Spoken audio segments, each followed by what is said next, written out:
You know, there's something tragically comic that happens to people who decide they're going to be happy. They wake up one morning, they look in the mirror, they make this little promise to themselves, "Today, I'm going to find happiness. Today, I'm going to make it happen." And then they set out into the world like hunters tracking prey through an endless forest, armed with self-help books and positive affirmations and carefully curated playlists designed to lift their mood. They chase and chase and chase, and happiness. Well, happiness sees them coming from a mile away. It slips behind a tree. It ducks around a corner. It vanishes like smoke the moment they reach for it.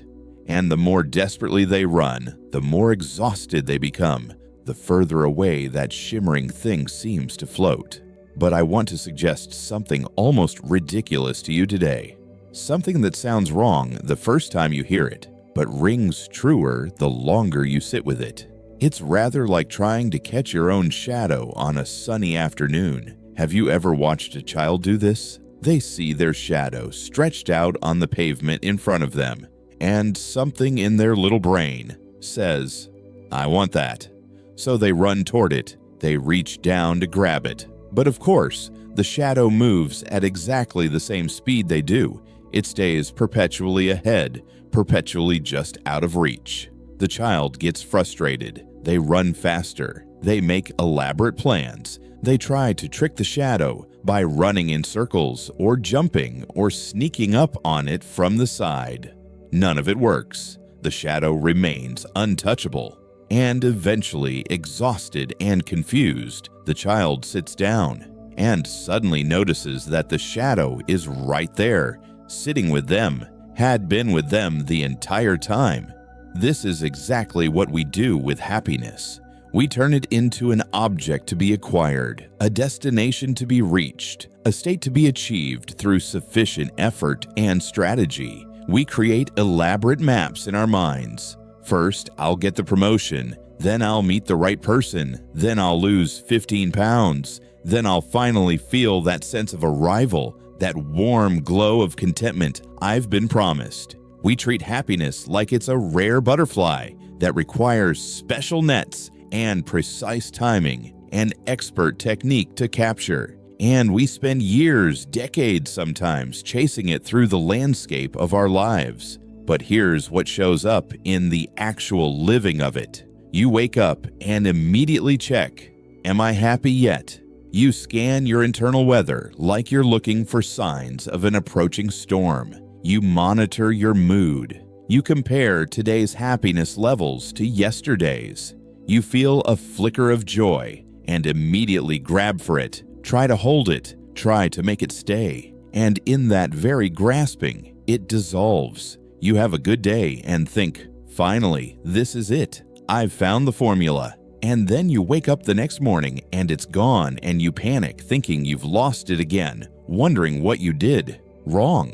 The whole thing becomes this exhausting performance where you're simultaneously the actor and the critic, trying to feel a certain way while also judging yourself for not feeling it strongly enough or consistently enough. And the emotional cost is staggering. There's this low-grade anxiety that hums in the background of everything. Am I happy enough? Am I doing this right? Other people seem happier. What's wrong with me? You scroll through social media and see curated moments of other people's joy and feel this hollowness open up inside you. You attend parties and laugh at jokes and play the part, but underneath, there's this quiet desperation, this sense that you're missing something essential, that everyone else got the instruction manual and somehow you didn't. You feel lonely even in rooms full of people because nobody talks about this. Nobody admits that they're tired, that the pursuit itself has become a prison, that they've forgotten what it feels like to just exist without this constant pressure to feel a certain way. People think letting go of the pursuit of happiness means giving up, becoming passive, resigning yourself to misery. They imagine some gray existence where you shuffle through life, not caring about anything, not trying to improve anything, just accepting whatever comes with dead eyes and a shrug. This is nonsense. Complete nonsense. This confusion comes from not understanding what we're actually talking about. Letting go of the pursuit is not about not caring. It's not about abandoning desire or becoming some emotionless robot or pretending that pain doesn't hurt. It's about understanding something much more subtle and profound. It's about recognizing that happiness is not a thing to be pursued in the first place. It's not an object. It's not a state. It's not a destination. Happiness is what remains when you stop running. It's the natural condition that emerges when you're no longer at war with this moment, right here, exactly as it is.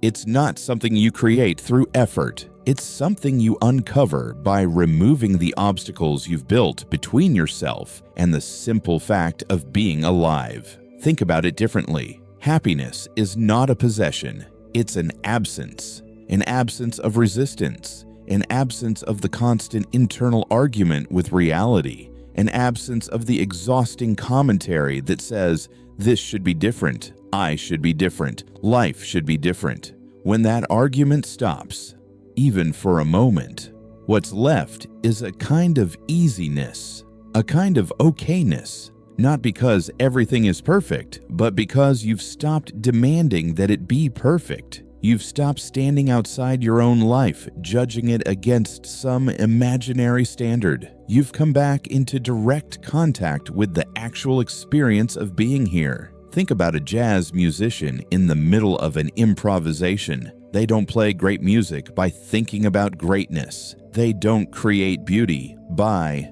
pursuing beauty as a separate goal. When a saxophone player is truly in the flow of it, truly immersed in the sound, there's no gap between them and the music. There's no internal voice saying, am I doing this right? Is this beautiful enough? Will the audience like this? There's just the breath, the instrument, the room, the moment. The music happens through them because they've stopped getting in their own way. They've stopped trying to control the outcome and started responding to what is. The beauty emerges not from chasing beauty, but from complete attention to the actual sound that's happening right now. And if you talked to that musician afterward and asked, were you happy during that solo? They might look confused by the question. Happy? They weren't thinking about happiness. They were busy being alive. They were so completely present to what they were doing that there was no mental space left over to monitor their emotional state or compare it to some ideal. And yet, if you described what you saw on their face, the way they looked when they were playing, they'd probably recognize it as something like joy. Not the giddy excitement kind of joy. The deep kind. The kind that doesn't depend on getting what you want, because it is what happens when you stop wanting anything other than what's already here. This is exactly how we need to approach our entire lives. Not as projects to be optimized, not as problems to be solved, not as paths to be navigated toward some future moment of arrival, but as improvisations to be lived, as sounds to be heard, as experiences to be experienced fully, without this constant background task of evaluating whether they're making us happy enough. The happiness was never going to come from the perfect note anyway. It comes from the willingness to play whatever note is needed right now, to respond to what's actually happening, rather than what you wish were happening. Let me tell you a story. There once was a woman named Sarah who worked in a corporate office in a city that never seemed to sleep. She was good at her job, competent, respected by her colleagues, but for years, she'd been carrying this quiet conviction that something was missing. She wasn't happy. She could feel it like a physical lack, like she was supposed to have a sixth finger and only had 5. So she did what our culture tells us to do. She pursued happiness systematically, scientifically. She took yoga classes 3 times a week. She kept a gratitude journal where she listed 5 things every morning. She read books about positive psychology and watched TED Talks about the science of well-being. She went on weekend retreats. She tried meditation apps. She rearranged her apartment according to principles of feng shui. She dated carefully, looking for someone who could complete her. She planned elaborate vacations to places that Instagram promised would change her life. And some of these things helped briefly. She'd have good days. She'd feel moments of peace or excitement or contentment, but they never lasted. And underneath everything was this growing exhaustion, this sense that happiness was like water she was trying to carry in her bare hands. The harder she cupped her palms, the faster it leaked away. She'd lie awake at 3 a.m. sometimes, staring at the ceiling, feeling like she was failing at the most basic task of being human. Everyone else seemed to have figured this out. Why couldn't she? Then one autumn afternoon, something happened. Nothing dramatic, no lightning bolt of insight. She was walking home from work through the park, her mind occupied with its usual tasks, planning tomorrow, reviewing today, managing her internal to-do list, and then she passed under a tree that was dropping leaves in the wind.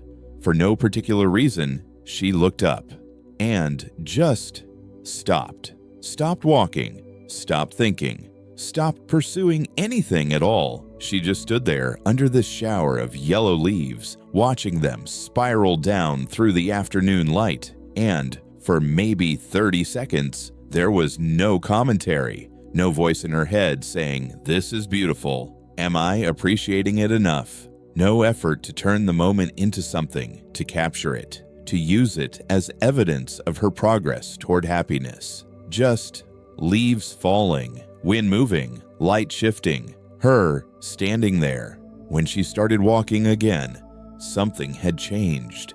Not in the circumstances of her life, in her relationship to them. She noticed that she'd been holding herself at a distance from everything, always evaluating, always judging, always asking, "Is this making me happy?" And in that brief moment under the tree, that distance had collapsed. There was just experience, without anyone standing apart from it, demanding that it be different. Over the following weeks and months, she started to notice this more often.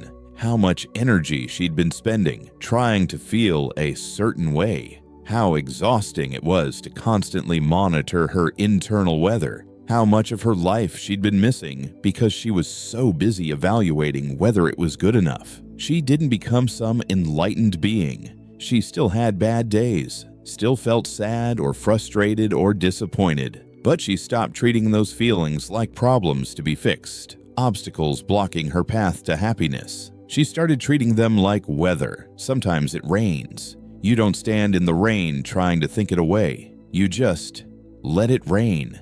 And gradually, something she wouldn't have called happiness exactly, but something much more stable, began to settle into her life. A kind of fundamental okayness with being alive, regardless of what particular flavor the aliveness was taking at any given moment. This is exactly what happens in our lives when we stop chasing. Not that everything becomes perfect, not that we never want anything or never try to change circumstances, but we stop requiring reality to be different before we can be at peace with it. We stop treating our own existence like a problem that needs solving. And in that stopping, in that simple, radical stopping, we discovered that what we were chasing was here all along. We were just running too fast to notice. Here's where it gets really interesting. The more you chase happiness, the more unhappy you become. The more you grasp for peace, the more agitated you feel. The more you demand that life make you feel a certain way, the more life seems to withhold exactly what you're asking for. This isn't some cruel joke the universe is playing on you. This is not evidence that you're doing something wrong, or that you're broken, or that you need to try harder or find the right technique. This is the fundamental structure of how consciousness works. Because here's what's actually happening when you chase. You create a split. You divide yourself into two parts, the one who is experiencing what's happening and the one who is judging whether what's happening is good enough. You put yourself on trial constantly. You become both the defendant and the judge, and the verdict is always the same. not quite enough, not quite right, not quite there yet. This internal splitting is itself the source of unhappiness, not the circumstances, not whether you got the job or the relationship or the body you wanted. The unhappiness comes from the act of standing outside your own life, evaluating it, from treating this moment as a stepping stone to some better moment in the future, from refusing to fully inhabit your existence because you're busy comparing it to an imaginary version that would finally be acceptable. And happiness, real happiness, the deep, stable kind, is the exact opposite of that split. It's wholeness.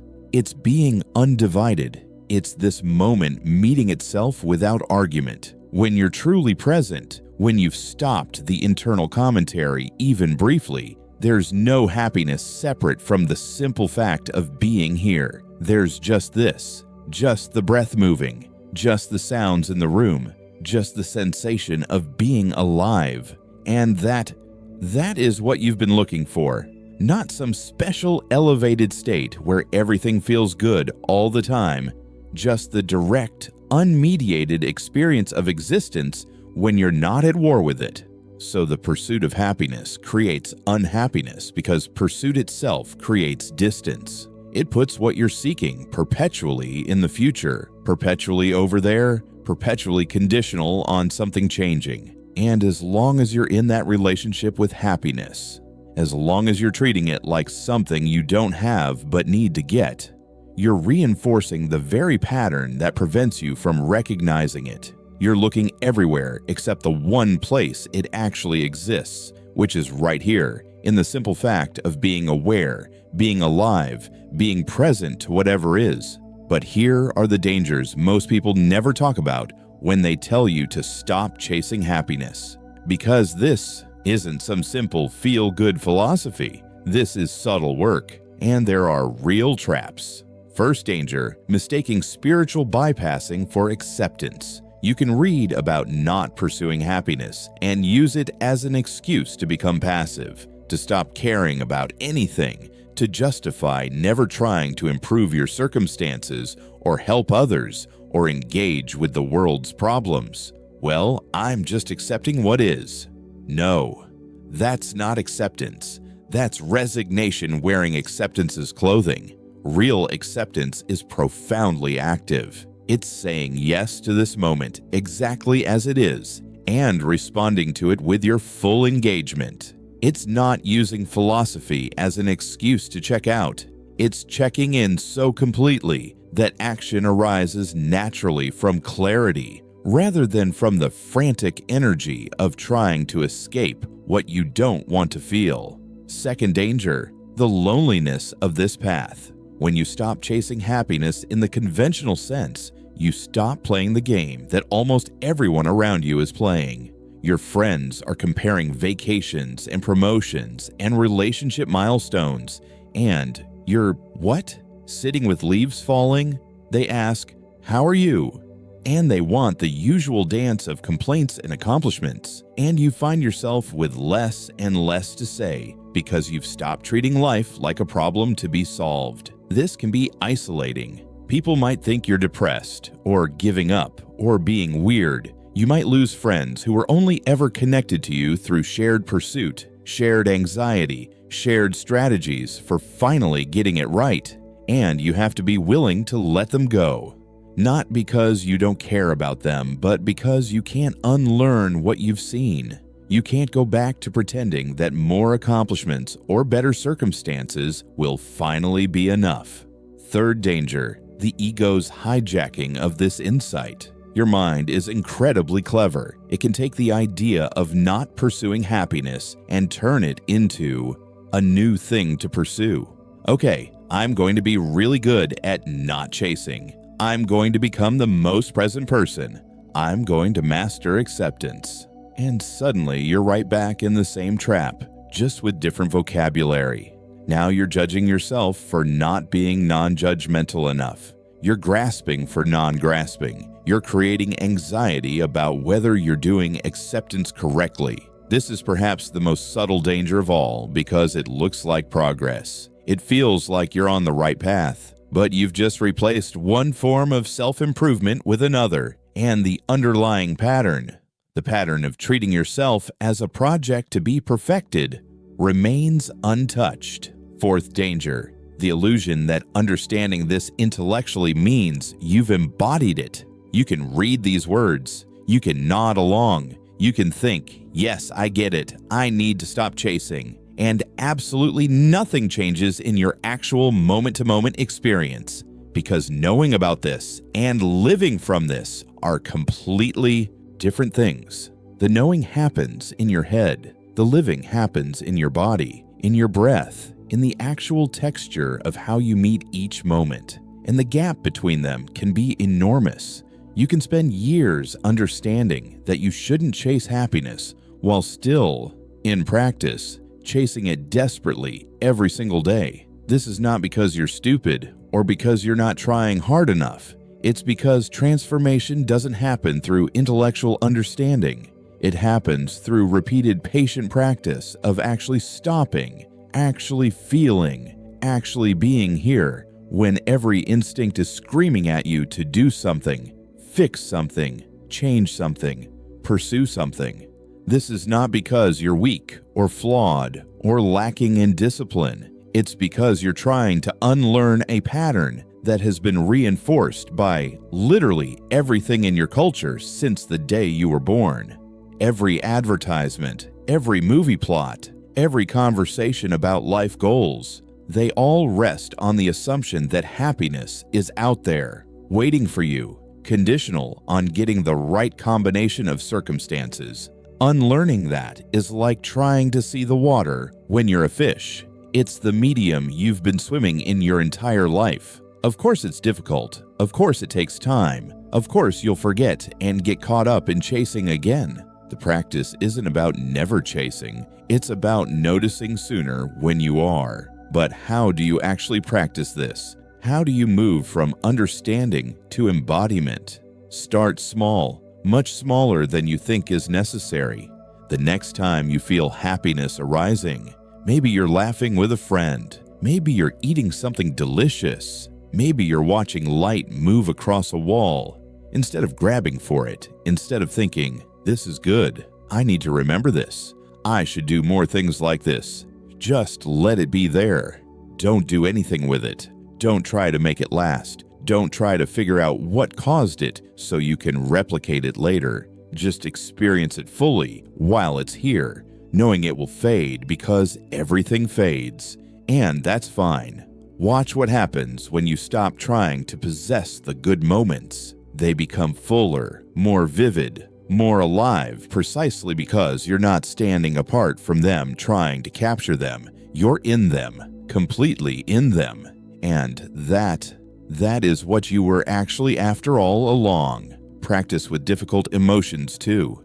The next time anxiety shows up, or sadness, or frustration, before you reach for the usual strategies to make it go away, just stop for 10 seconds. Just 10 seconds of feeling it directly without the story about why you shouldn't be feeling it, without the panic about what it means, without the rush to fix it. Feel the physical sensation of it, the tightness in your chest, the heat in your face, the heaviness in your limbs, and silently, internally, say something like, this too, even this is also part of being alive.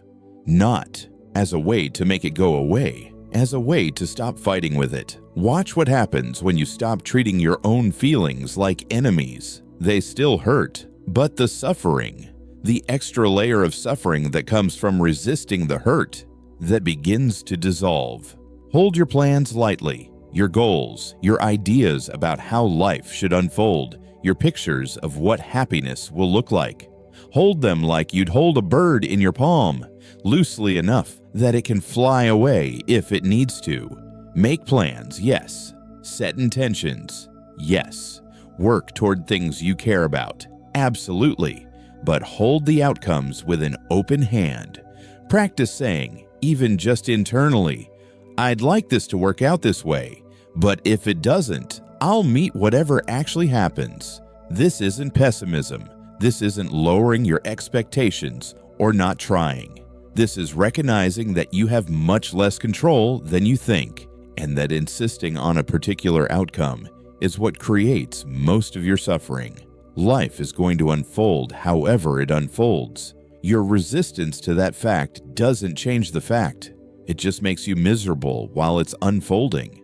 Here's something beautiful that happens when you truly stop chasing. You discover that what you thought was a lack, what you experienced as this perpetual sense of something missing, was never actually a lack at all. It was the feeling of your own attention being directed away from what is toward what should be. It was the sensation of being split, of standing outside yourself, judging yourself, of treating this moment as insufficient. The lack wasn't in the circumstances. The lack was in your relationship to the circumstances. And when that relationship shifts, when you come back into direct contact with the simple fact of being here, what you find is not happiness in the sense of perpetual pleasure or the absence of difficulty. What you find is completeness. You discover that you are not an isolated person who needs to acquire happiness from outside yourself. You are the space in which all experience happens. You are not the anxious thoughts about whether you're happy enough. You are the awareness that notices the thoughts. You are not the emotions that come and go like weather. You are the sky through which the weather moves. And the sky is never damaged by storms. It's never improved by sunshine. It's always completely itself, always whole, always here. This is not a metaphor. This is the literal truth of what you are underneath all the stories you've been telling yourself. And when you recognize this, even for a moment, something fundamental relaxes. The desperate quality drops away. Not because you stop caring about anything, but because you stop needing reality to be different before you can be okay. You become like water in a stream, moving around obstacles, taking the shape of whatever container you're in, never fighting with the banks of the river. And there's a kind of happiness in that. But it's not the happiness you were chasing. It's quieter, steadier. It doesn't announce itself. It doesn't depend on circumstances. It's just the natural state of being when you're no longer at war with being. You are not separate from life, trying to extract happiness from it. You are life expressing itself as this particular person, in this particular moment, having this particular experience. The separation was always an illusion. The happiness you were chasing was always here, closer than your own breath, waiting not for you to achieve something, but for you to stop long enough to notice it, to notice that being aware is itself a miracle, that breathing happens without your effort, that life is living you and always has been, and all your struggling was just missing this obvious, immediate, ever-present fact. So I invite you to begin today. Pick one small thing you've been clutching, one small way you've been demanding that reality be different before you can be at peace. Maybe it's your weight. Maybe it's your relationship status. Maybe it's your career progress, or your bank account, or your parents' approval, or your own face in the mirror. Pick one thing. Just one. And for just one day, practice holding it lightly. Practice saying, even if it's hard, even if you don't fully believe it yet, what if I didn't need this to change? What if I could be okay right now, exactly as things are? And gently, like you're releasing a bird you've been holding too tightly, let yourself stop chasing, just for a moment, just long enough to feel what happens when you're not running. Watch what emerges in that space. Watch how the present moment, when you're actually in it, rather than using it as a launching pad to somewhere else, is so much fuller than you remembered, so much more vivid, so much more alive. This is the art of living without pursuit, of moving through life fully engaged but not desperate, caring deeply but not grasping, desiring but not demanding. It's the art of being awake to what's actually here instead of lost in fantasies about what should be here. And it changes everything, not by changing your circumstances, but by changing your relationship to your circumstances, by bringing you back home to the only place you ever really needed to be, right here, right now, in this breath, in this body, in this unrepeatable moment that is already complete exactly as it is. Now, take a single breath, a real one, a full one, all the way down into your belly, and feel what it's like to want nothing more than this, to be here without the burden of needing to be anywhere else. This is what it means to stop chasing. This is what it means to finally arrive. And you might discover, as you sit with this simple act of breathing, that you've been happy all along. You were just too busy searching for it to notice it was already here, waiting patiently for you to come home. This is the art of living from wholeness. Now, let one thing go today, just one small thing you've been gripping too tightly, and learn what it means to be truly, freely, impossibly alive.